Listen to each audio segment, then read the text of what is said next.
శ్రీ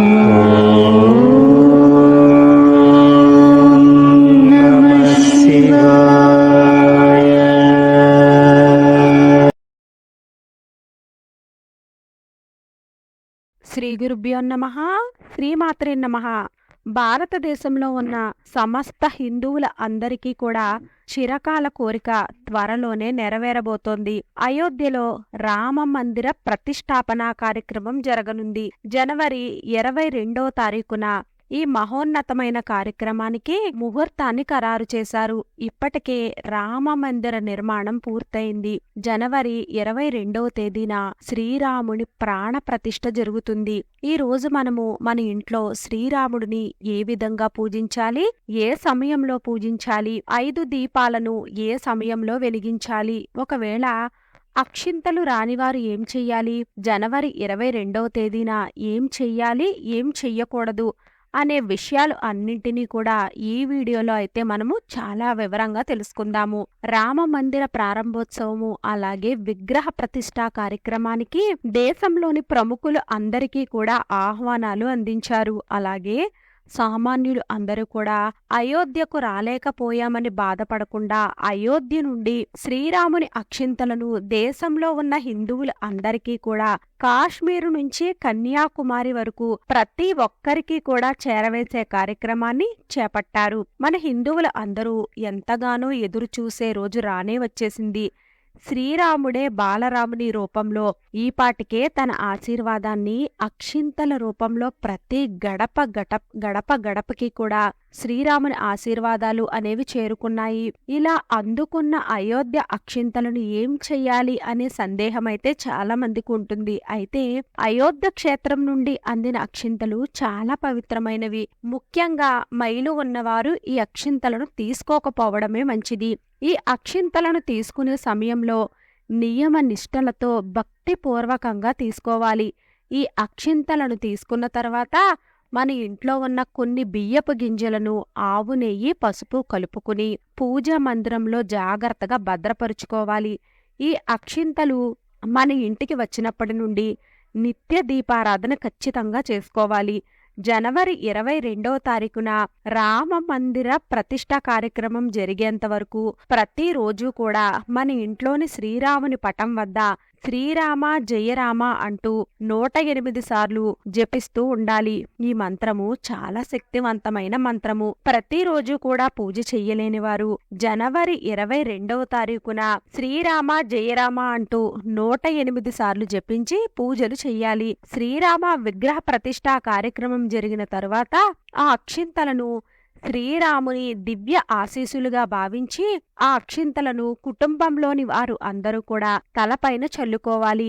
మిగిలిన అక్షింతలను జాగ్రత్తగా భద్రపరుచుకుని శుభదినాలు వచ్చినప్పుడు ఆ అక్షింతలను వాడుకోవచ్చు. ఈ అక్షింతలు ప్రతి నిత్యము కూడా పూజ గదిలో ఉండడము చాలా మంచిది. లేదా మీరు ధనం దాచుకునే ప్రదేశంలో భద్రపరుచుకోండి. అలా అని గాలి తగలని ప్రదేశంలో ఈ అక్షింతలను ఉంచినట్లయితే అవి పాడైపోయే అవకాశాలు ఎక్కువగా ఉన్నాయి. ఈ పవిత్రమైన అక్షింతలు పాడైపోతే అది మహాపాపం. కాబట్టి అక్షింతలను భద్రపరిచేటప్పుడు తగిన జాగ్రత్తలు తీసుకోవాలి. ఇక జనవరి 22న అయోధ్యలో శ్రీ బాలరాముల వారి విగ్రహ ప్రాణ ప్రతిష్ఠ జరుగుతున్న సమయంలో ఇంటిల్లపాతి కూడా ఇంటిని శుభ్రం చేసి స్నానాది కార్యక్రమాలను ముగించుకోవాలి. గ్రామంలో ఉన్న శ్రీరామ మందిరానికి వెళ్లి ఆ శ్రీరాముణ్ణి దర్శనం చేసుకోవాలి.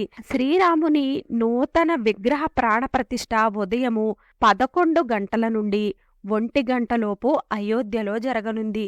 కాబట్టి ఆ సమయంలోనే ఇంట్లో పూజ చేసుకోవాలి. మీ దగ్గర ఉన్న సీతారాముల వారి ఫోటోని పువ్వుల దండలతో ముత్యాల దండలతో మీ దగ్గర ఉన్న నగలతో స్వామివారిని అందంగా అలంకరించుకుని పూజ చెయ్యాలి. జనవరి 22వ తేదీ సాయంత్రం సమయంలో మరలా ఇంటిని శుభ్రం చేసుకుని ప్రతి మూల కూడా పసుపు నీళ్లను చల్లుకుని ఇంటిల్లపాతి కూడా స్నానం చేసి పూజా గదిలో 5 దీపాలను వెలిగించాలి. శ్రీరాముడు మన ఇంటికి స్వయంగా రానున్నాడు కాబట్టి మన పూజా గదిలో రామజ్యోతులను వెలిగించాలి. ఈ రామజ్యోతులను 5 వెలిగించాలి. ఇవి ఇత్తడి కుందులలో అయినా మట్టి ప్రమిదలలోనైనా లేదంటే బియ్యపు పిండి ప్రమిదలలో అయినా సరే 5 దీపాలను వెలిగించుకోవచ్చు. ఈ 5 దీపాలలో 2 దీపాలను ఇంటి గడప దగ్గర వెలిగించాలి, 2 దీపాలను పూజా మందిరంలోను, ఇంకొక దీపము తులసి కోట వద్ద వెలిగించుకోవాలి. ఎందుకంటే స్వామివారి ప్రాణప్రతిష్ఠ జరిగిన రోజున సాయంత్రం సూర్యాస్తమయంలో దేవతల్ని ప్రసన్నం చేసుకోవడానికి ఇంటి ముందు దీపాలను వెలిగించాలి. ఈ 5 దీపాలు అయితే తప్పనిసరిగా పెట్టుకోవాలి. ఇంకా మీరు ఎక్కువ పెట్టుకోవాలి అని అనుకుంటే ఇంకా ఎక్కువ దీపాలను కూడా మీరు వెలిగించుకోవచ్చు. 5 దీపాలు వెలిగించిన తరువాత ఒక తమలపాకు తీసుకుని దాని మీద కుంకుమతో కానీ గంధముతో కాని శ్రీరామ అని రాసి పూజా మందిరంలో పెట్టుకుని పూజించాలి. పూజ పూర్తి అయిన తరువాత పూజించిన అక్షింతలను తలపై వేసుకుని జాగ్రత్తగా మిగిలినవి భద్రపరుచుకోవాలి. ఎక్కడికైనా ముఖ్యమైన పనుల కోసము బయటకు వెళ్లేటప్పుడు ఈ పవిత్రమైన అక్షింతలను తలపై వేసుకుని వెళ్ళినట్లయితే శ్రీరాముల వారి ఆశీస్సులు మీపై ఎల్లవేళలా కూడా ఉంటాయి. ఈ పవిత్రమైన అక్షింతలను మీ పిల్లల తలపై వేసి దీవించినట్లయితే వారికి మంచి విద్యాబుద్ధులు లభిస్తాయి. అలాగే వివాహం జరిగిన వారు వేసుకున్నట్లయితే దాంపత్య జీవితంలో ఎటువంటి కలహాలు కూడా లేకుండా ఆనందంగా జీవిస్తారు. శ్రీరాముని అక్షింతలు అందని వారు ఎవ్వరూ కూడా బాధపడవలసిన పనిలేదు. శ్రీరాముని చిత్రపటం ముందు ప్రతిరోజు కూడా పూజలు చేస్తూ ఆ శ్రీరాముని విగ్రహ ప్రాణ ప్రతిష్టను ఆలయ ప్రతిష్టను వీక్షిస్తూ రాముని ఆశీస్సులు పొందడమే మనకి ఆ దేవుడు అందించే వరంగా భావించాలి.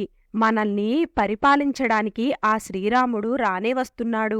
రామరాజ్యంలో మనందరము కూడా సుఖ సంతోషాలతో ఆనందంగా జీవితం గడిపే రోజులు ముందున్నాయి. ఆ స్వామివారిని కన్నులారా చూసి తరించే రోజు జనవరి 22 పుష్యమాసము శుక్లపక్షము ద్వాదశి సోమవారము. ఎంతో పవిత్రమైన రోజు.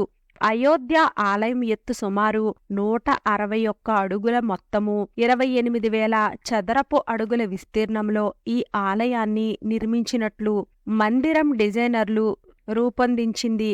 దేశవ్యాప్తంగా ఉన్న సాధువులలో దాదాపుగా 4,000 మంది ఈ కార్యక్రమాన్ని నిర్వహణలో భాగంగా పంచుకుంటూ ఉన్నారు. సుమారు 8,000 మందికి పైగా భక్తులు పాల్గొంటారని అంచనాను వేస్తున్నారు. ఈ నెల 15 నుండి అయోధ్య రామాలయంలో యజ్ఞక్రతువులు ప్రారంభమవుతూ ఉన్నాయి. జనవరి 15న సంక్రాంతితో అశుభకాలం ముగుస్తుంది. ఆ గడియలలో రాముని విగ్రహాన్ని యాగశాల మండపంలోనికి తీసుకుని రావడం జరుగుతుంది. జై శ్రీరామ్, జై శ్రీరామ్, జై శ్రీరామ్.